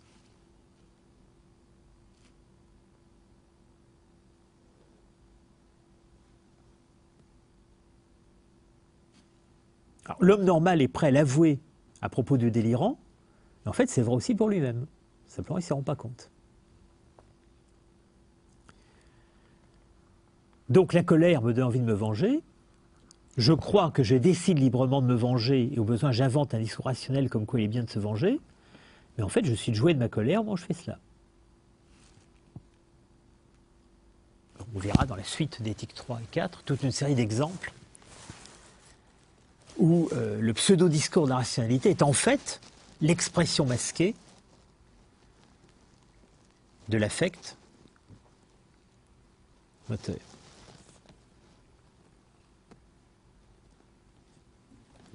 Mais remarquez qu'ici encore, on a bien l'impression que Spinoza s'exprime en langage corporaliste, matérialiste.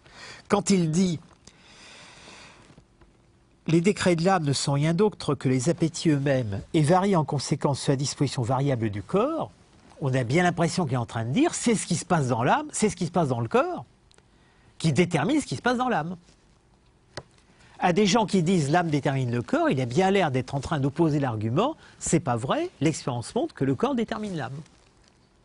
Alors que la thèse spinoziste stricte serait de dire ni l'un ni l'autre ne détermine l'autre, ils sont déterminés en même temps par la même causalité, et donc il faudrait dire exactement ce qui produit un désir corporel à l'intérieur du corps produit en même temps, dans l'autre registre, un affect dans l'âme, dans la causalité de la pensée. Spinoza ne prend pas la peine de le faire. Spinoza ne prend pas la peine de rétablir l'expression spinoziste complète. Tout se passe comme si, face à un préjugé unilatéral, il suffisait de dénoncer la forme unilatérale de la réfutation. Puisqu'en fait, l'apparente détermination de l'âme par le corps n'est pas un argument théorique en elle-même, c'est une simple contre-objection de l'expérience pour montrer la vanité de l'expérience qu'on lui oppose. Troisième moment maintenant de ce très long Scoli, au fond, est déjà en train d'agiter tous les thèmes qu'on va trouver dans l'ensemble de l'éthique 3. Tout cela, certes, montre clairement qu'aussi bien le décret que l'appétit de l'âme, aussi bien la volonté que le désir, et la détermination du corps sont de leur nature choses simultanées, ou plutôt sont une seule et même chose que nous appelons décret quand elle est considérée sous l'attribut de la pensée, expliquée par lui, détermination quand elle est considérée sous l'attribut de l'étendue et déduite des lois de voie des repos. Et cela se verra encore plus clairement par ce qu'il me reste à dire. Donc ici, Spinoza énonce enfin cette équivalence. Là, il ne parle plus en langage matérialiste. Mais remarquez que cette fois, il n'y a plus de démonstration, c'est un simple énoncé. La démonstration s'est faite entièrement en langage de détermination de l'âme par le corps. Il revient maintenant à la formulation strictement spinoziste, c'est la même chose sur les deux registres, avec deux noms différents. Quand on regarde ce qui se passe du côté de la pensée, on dit le décret, c'est-à-dire la volonté. Quand on regarde ce qui se passe du côté de l'étendue, on dit détermination par les lois mécaniques. Mais en fait, c'est bien la même chose.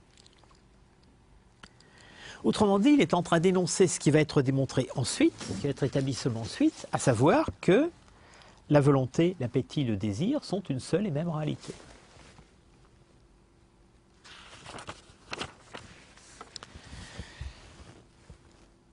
Alors, il va l'établir maintenant de la façon suivante. Je voudrais en effet qu'on observe particulièrement ce qui suit. Nous ne pouvons rien faire par décret de l'âme que nous n'en ayons d'abord le souvenir. Donc on revient de nouveau à l'argument du souvenir. Cette fois, l'argument de souvenir ne sert pas à propos de l'idée en général, elle sert à propos de cette forme particulière d'idée qu'est la volition. Par exemple, nous ne pouvons dire un mot à moins qu'il nous en souvienne.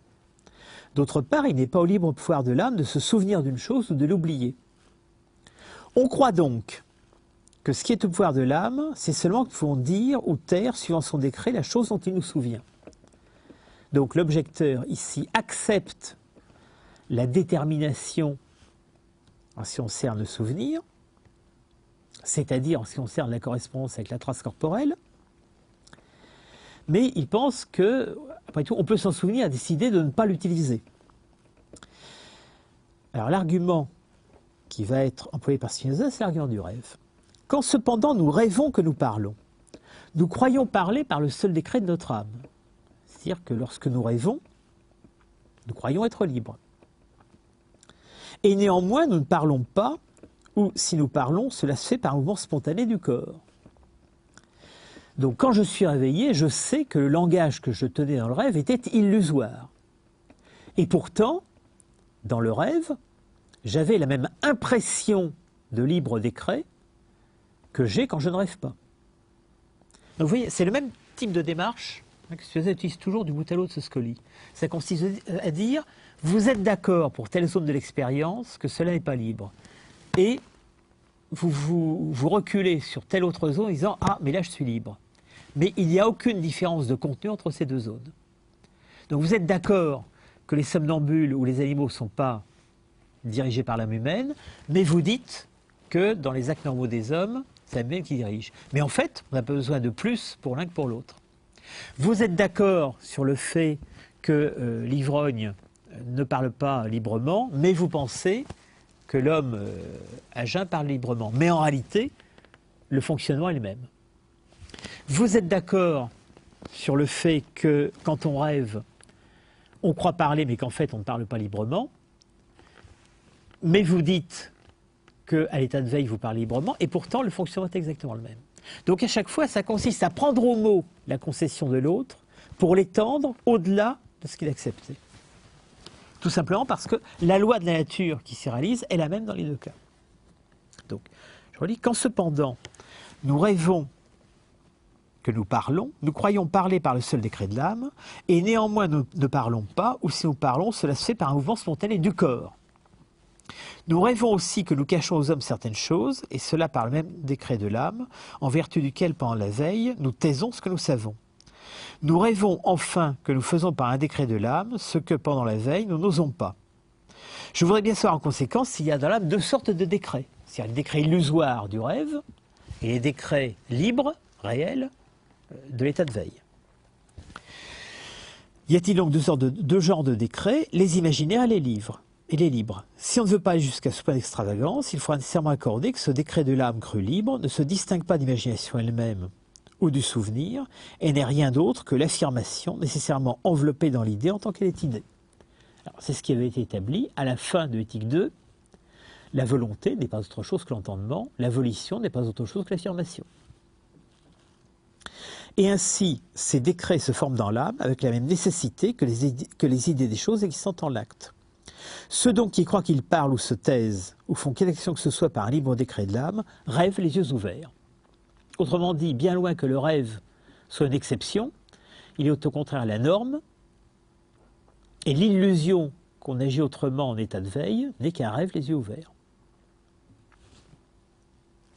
Alors, tout ce Scoli est très largement parallèle à la lettre 58 que Spinoza adresse à Schuller sur ces questions. Alors, il est impossible, je crois, de déterminer si c'est à cause des questions de Schuller que Spinoza a été amené à développer toute cette argumentation et que donc il a repris dans une version fidèle de l'éthique les arguments qu'il avait développés dans sa lettre, ou si au contraire, face aux questions de Schuller, il s'est borné à recopier dans sa lettre les arguments qu'il avait déjà préparés dans le Scoli. Et en un sens, c'est indifférent. Ce que ce parallélisme entre le Scoli et la lettre permet de voir, c'est que lorsque Spinoza invente un objecteur, c'est bien entendu un objecteur fictif, mais cet objecteur fictif fait les mêmes objections que peut faire un objecteur réel. Il suffit que l'objection fictive soit suffisamment typique. Et en même temps, pour le cas où l'objection de Schuller aurait été la première et la rédaction du Scoli serait venue ensuite, pourquoi Spinoza n'aurait pas dit « c'est Schuller qui m'a dit ça, voilà ce que je lui réponds ?» Tout simplement parce que ce qui l'intéresse n'est pas que l'objection vienne de un tel, mais qu'elle soit justement assez typique pour représenter les illusions communes qui naissent de l'expérience ou de la représentation qu'on a de l'expérience. Donc, on a là un exemple dans ce Scoli, premièrement, de la prise en compte par Spinoza des objections de sens commun et d'un sens commun très largement partagé, puisque c'est un de ses disciples, Schuller, qui les formule dans la lettre 58, enfin dans la lettre qui précède la lettre 58. On a là donc un exemple de la réponse de Spinoza, la prise en compte par Spinoza des objections de sens commun à ce qu'il a établi par démonstration rationnelle. Et on voit comment se fait cette démonstration par expérience contre expérience.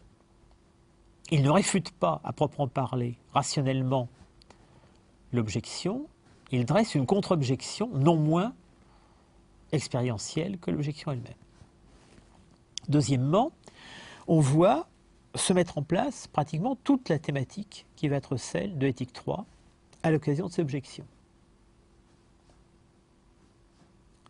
Et notamment toute la thématique positive de la force des affects et de l'illusion de rationalité qui est une des manifestations de cette force. Toute une part de la démonstration d'éthique 3 et 4 va être non seulement de montrer que les affects sont forts, hein, ce qui contredit en partie leur caractère purement négatif. Ils sont négatifs en un sens, mais ils ont une certaine positivité, bien sûr. Mais que non seulement ils sont forts, mais que cette force s'exprime par le fait qu'ils peuvent prendre le masque de la raison. Ainsi, l'avarice s'exprimera premièrement par le fait de vouloir avoir de l'argent et de ne pas le dépenser, mais aussi par des discours apparemment rationnels sur les méfaits de la prodigalité. Donc quand j'ai entendu quelqu'un critiquer avec une apparence de raison la prodigalité et la dissipation, c'est soit qu'il a montré, qu'il a fabriqué rationnellement des arguments contre la dissipation, soit simplement que son avarice a trouvé un masque pour s'exprimer. De même, lorsque quelqu'un, il dira Spinoza plus loin, exprime tout son mépris pour les coquettes, c'est soit qu'il a démontré rationnellement que la coquetterie est un vice et que ça n'est pas bien, donc, soit tout simplement qu'il vient d'être mis à la porte par sa maîtresse précédente et que c'est sa jalousie et son dépit qui s'expriment sous un masque d'apparente rationalité. Et enfin, quand je trouve quelqu'un qui critique l'ambition, c'est tout simplement peut-être un ambitieux qui n'a pas obtenu le pouvoir qu'il voulait et qui apparemment critique rationnellement le pouvoir, les méfaits du pouvoir, alors qu'en réalité s'exprime simplement le fait que lui ne l'a pas obtenu. Donc, bien voir que l'une des forces des affects, ça sera aussi de se faire passer pour la raison. Bien, je passe maintenant à la suite de l'enchaînement des propositions. Alors, cet enchaînement, maintenant, va construire la notion d'effort, c'est-à-dire la notion de conatus. Et fondé sur cette notion d'effort, les trois passions principales, le désir, la joie et la tristesse. Alors, proposition 3, les actions de l'âme naissent des seules idées adéquates, les passions dépendent des idées inadéquates. Alors, on peut avoir l'impression que cette proposition se contente de répéter ce qu'on a lu un peu plus tôt.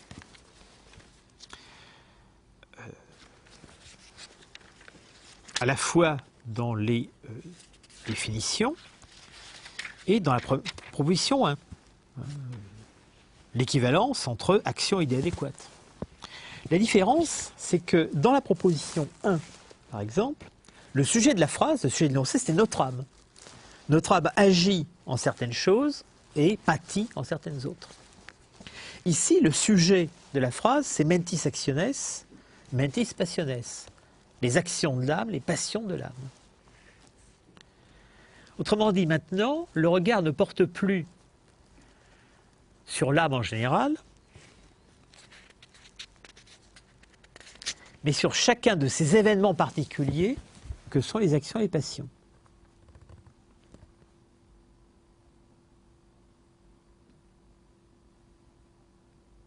Alors, Scoli, c'est là qu'on va énoncer l'aspect négatif de la passion. Nous voyons donc que les passions ne se rapportent à l'âme qu'en tant qu'elle a quelque chose qui enveloppe une négation. C'est-à-dire qu'on la considère comme une partie de la nature qui ne peut être perçue clairement et distinctement par elle-même sans les autres parties. Et je pourrais, par le même raisonnement, bon, je saute la fin du Scoli, donc c'est en tant que les passions renvoient à des idées inadéquates, donc à des idées confuses et mutilées, qu'on peut dire que les passions sont négatives. Elles sont donc, en quelque sorte, négatives épistémologiquement.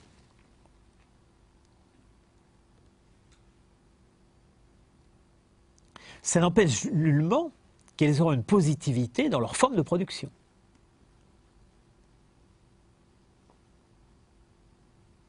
Et c'est pour ça que la raison seule sera impuissante à les détruire par un simple coup de baquette magique. Propositions 4 et 5.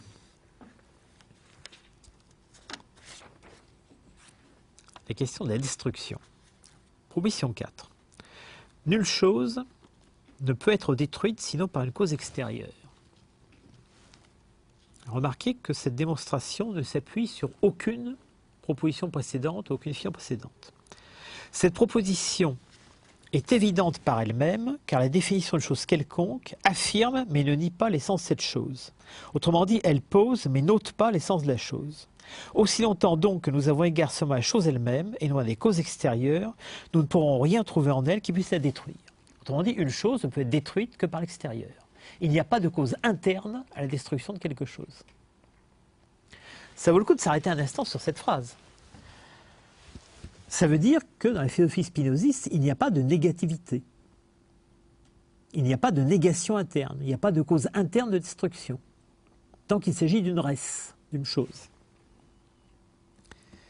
Donc, une res ipsa tantum, une chose elle-même seulement, n'a aucune tendance à l'autodestruction.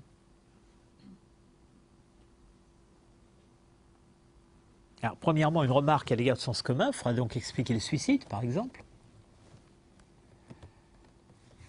Ça veut dire que le suicide pose un problème dans la philosophie de Spinoza. Non pas du tout au sens où il sera interdit, mais au sens où il est impossible. Il faudra dire qu'il n'y a que des suicides apparents. Qu'en réalité, quand je me suicide, quand je crois me suicider, je suis victime de causes extérieures.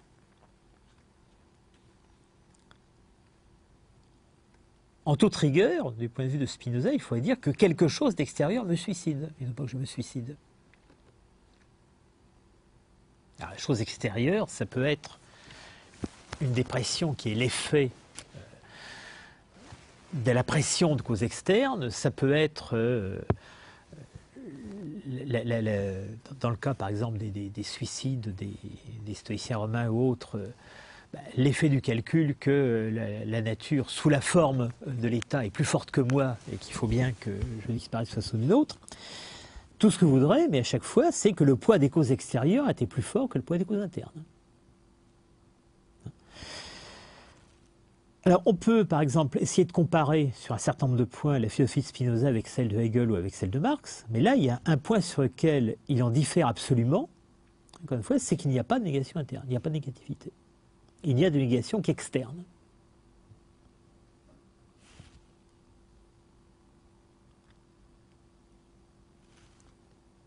Alors, on pourrait faire une objection à cette formule du point de vue du système de Spinoza lui-même. Car après tout,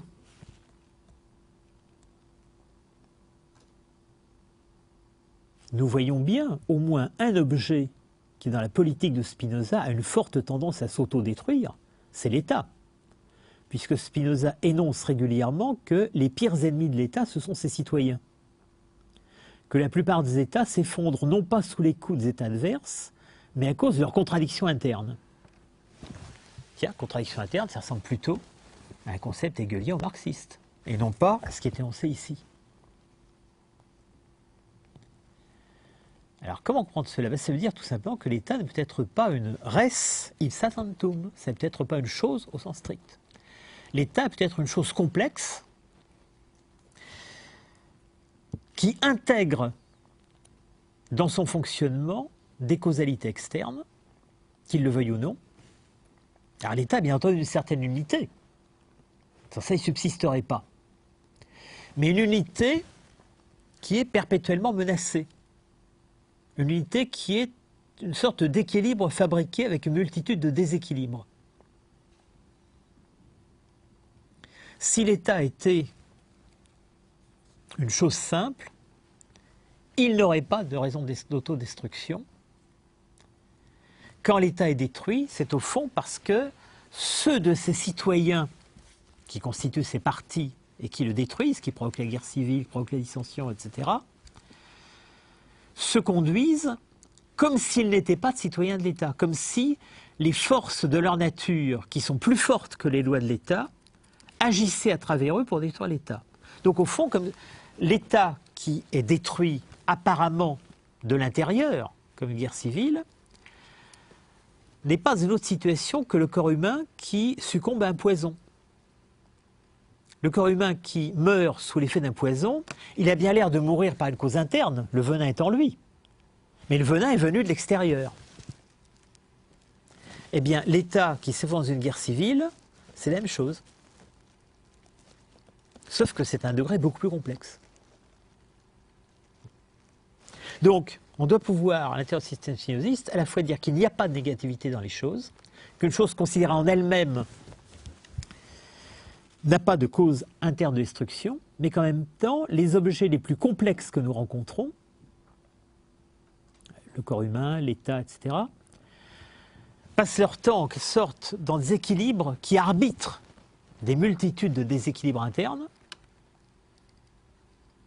et qu'au fond, ils restent en vie tant qu'ils arbitrent heureusement ces déséquilibres internes. Et puis le jour où le déséquilibre l'emporte sur l'équilibre, ils ne sont plus une chose. Donc en fait, leur mort, leur destruction est simplement la conséquence du fait qu'ils ont cessé d'être une chose. Un corps humain qui meurt, un État qui s'effondre, au fond, ce n'est que le bilan de l'invasion de leur intérieur par l'extérieur.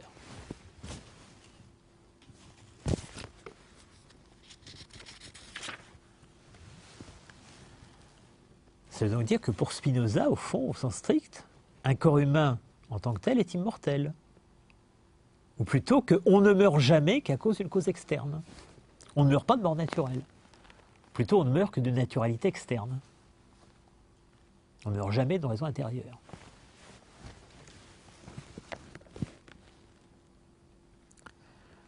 Proposition 5. Des choses sont d'une nature contraire, c'est-à-dire ne peuvent être dans un même sujet au sens de support, subjectum, c'est au sens classique du terme, dans la mesure où l'une peut détruire l'autre. Autrement dit, deux choses, deux modes, deux instances qui peuvent se détruire ne peuvent pas se trouver dans le même suppôt. Si elles pouvaient en effet s'accorder entre elles ou entrer en même temps dans le même sujet, quelque chose pourrait être donné en sujet qui a le pouvoir de le détruire, ce qui est absurde par la position précédente. Même chose, là on est dans une philosophie sans négativité, sans opposition interne.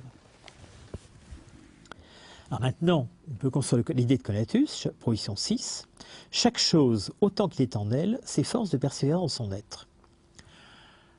Alors, cette proposition à la fois répète ce qui a été dit jusqu'ici, c'est-à-dire l'idée de la pleine positivité de chaque chose. Dire que chaque chose s'efforce de persévérer en son être, ça n'est pas autre chose en un sens que dire qu'une chose n'a pas de cause de destruction interne. Mais en même temps, on le voit sous un autre angle, puisqu'on introduit l'idée de persévérance, c'est-à-dire l'idée d'une temporalité, ou plutôt d'une durée. Jusqu'ici, les propositions 4 et 5 énonçaient l'absence de cause interne de destruction de façon statique. Ici, cette absence statique de destruction est énoncée sous autre forme, qui est l'effort dynamique pour persévérer. Alors, comment passe-t-on de l'un à l'autre? Il faut regarder la démonstration. Les choses singulières, en effet, sont des modes par où les attributs de Dieu s'expriment d'une manière certaine et déterminée, c'est-à-dire des choses qui expriment la puissance de Dieu par laquelle il est et agit de manière certaine et déterminée.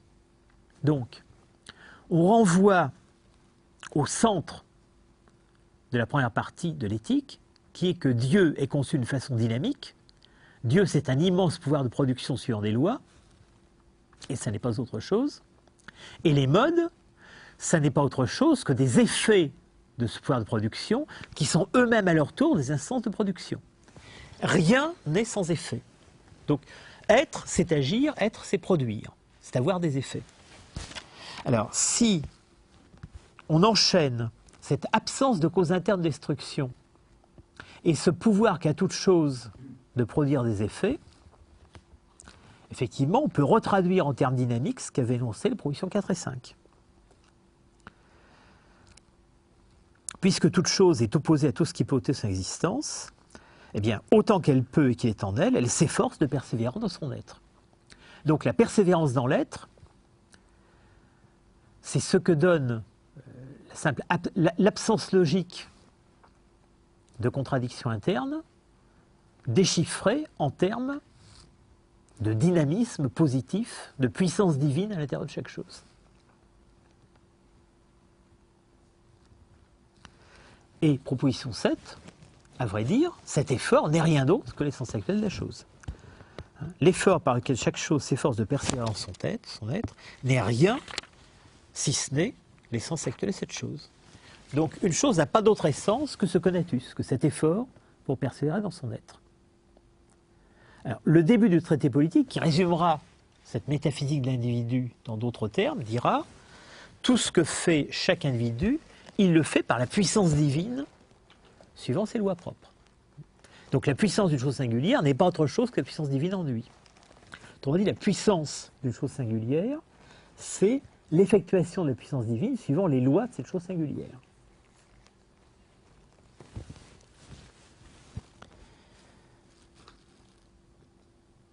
Proposition 8 maintenant. L'effort par lequel chaque chose s'efforce de persévérer en son être n'enveloppe aucun temps fini, mais un temps indéfini. Ça va de soi. S'il impliquait un temps fini, ça voudrait dire que dans l'essence de la chose, puisque l'effort c'est l'essence, il y a la finitude de cette chose. C'est-à-dire la cause de sa destruction. Ça voudrait dire que la chose comporte une contradiction interne. Ça n'est pas le cas, puisque c'est logiquement impossible. Et concernant les choses singulières, évidemment, le contraire de fini, ça n'est pas infini, c'est indéfini. Que veut dire indéfini? Eh bien, indéfini, ça veut dire qui trouvera une fin, mais une fin venant de l'extérieur.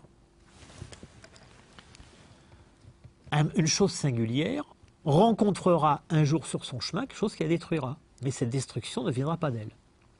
Donc, puisqu'elle ne viendra pas de son intérieur, il viendra d'une autre branche de causalité que sa causalité interne. Et c'est pourquoi on ne veut pas lire le destin d'une chose dans son essence. De même, si un État est bien construit, je peux savoir qu'il y a toutes les raisons de ne pas s'effondrer par une guerre civile, mais ça ne m'enseigne rien concernant une invasion étrangère. Et ce qu'on peut faire quand on construit bien un État, c'est construire de façon à ce qu'il ne s'effondre pas sous les coups de ses propres citoyens, éventuellement à ce qu'il soit le mieux possible paré face aux causes externes, mais on sait qu'il y aura toujours une cause externe, un jour ou l'autre, qui le fera s'effondrer. Simplement, cette cause externe est imprévisible, ou du moins imprévisible si on regarde seulement les déterminations internes de la chose. C'est ce qui permettra à Spinoza de restaurer dans un certain niveau de système des idées comme contingence ou possibilité qui sont simplement liées à l'ignorance où nous sommes de l'ensemble de la causalité.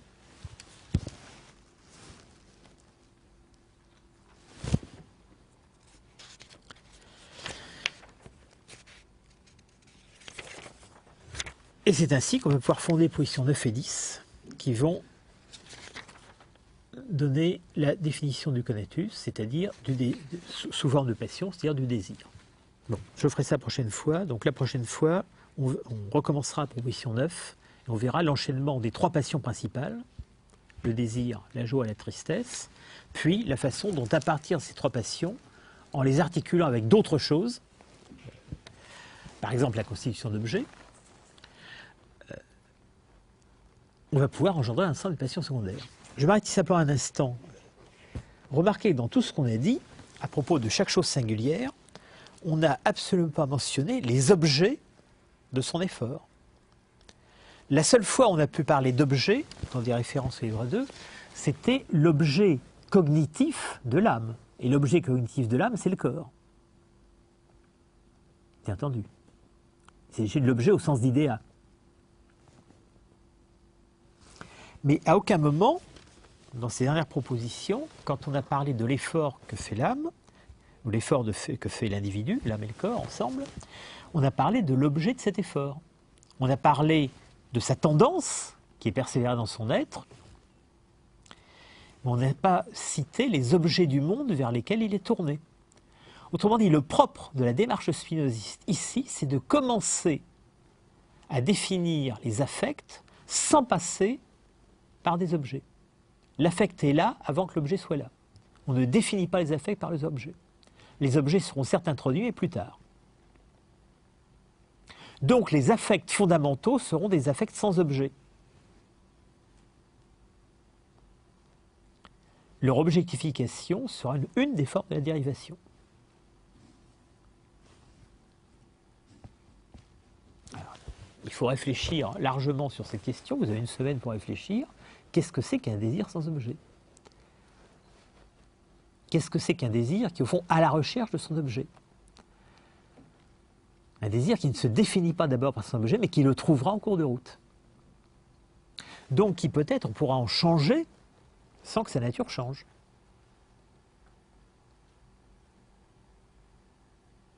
Donc, un désir qui se définit d'abord par sa force, par sa tendance, et non pas par ce vers quoi il est dirigé. Bien, nous arrêtons là pour aujourd'hui.